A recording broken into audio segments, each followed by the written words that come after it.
Call it trance, suggestion, or hypnosis. There are many ways to describe what are clearly extraordinary states of consciousness.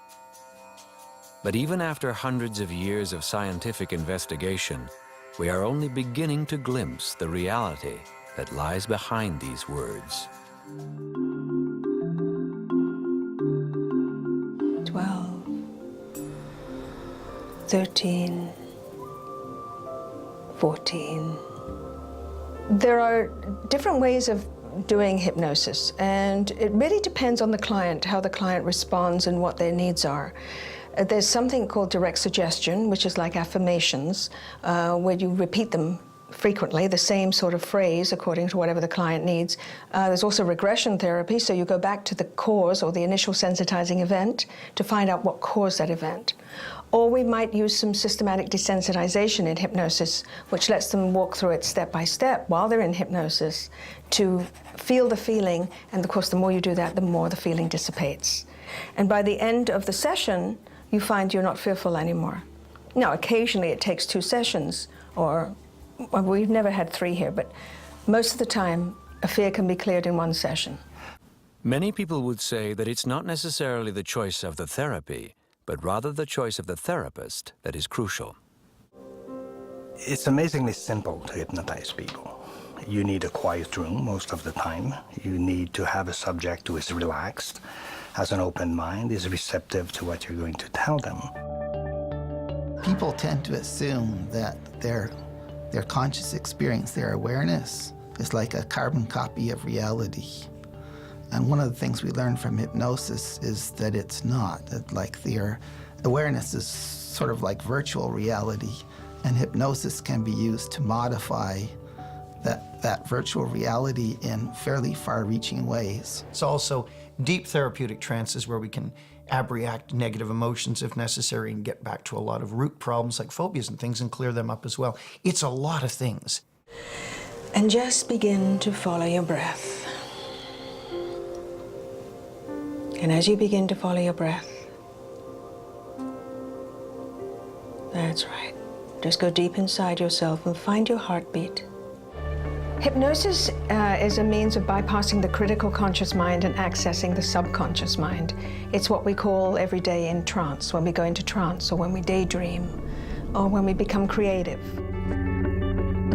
There can be people who want to lose weight, who want to quit smoking, or it can be someone who really wants to make a radical change in their life. All I can hear are the leaves on the ground as I step on them. Know what's happening. It really feels like someone's watching me now. Yeah. While the level of awareness of your surroundings may shift to some degree, you'll still always be aware of your surroundings and the hypnotist giving you the suggestions. It's sort of like being at the movies, being immersed in the movie, but still knowing there are people around you and where you are. Deeper, deeper. Hypnosis is a very, very powerful modality.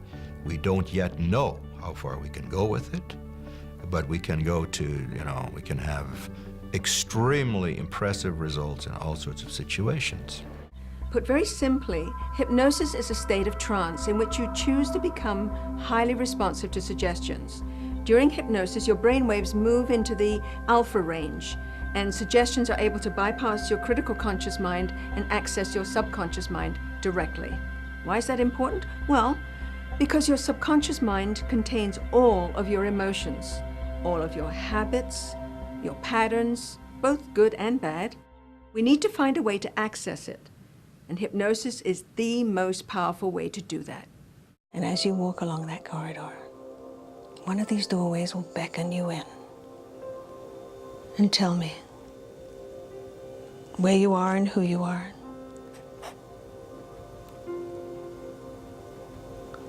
Are you inside or outside?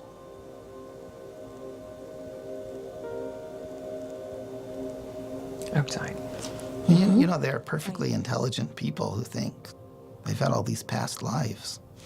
You think, what's their problem? Like, how could they believe this? Well, if you had really vivid experiences that were hard to explain, except that these things must have happened to you, what are you going to think?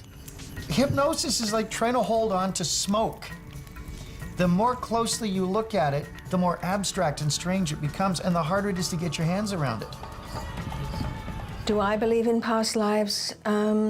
Yes-ish. And I say yes-ish because there is no ultimate proof, although some past lives have been proven. And I really don't care. It doesn't sound too good coming from a past life practitioner, I know, but I don't care if it really is a past life or if it's a metaphor that the mind is making up. But I do know it heals, and I do know it makes changes in people's lives. It's your mind and your goal. And once you've achieved it, you'll have something that no one will be able to take away from you.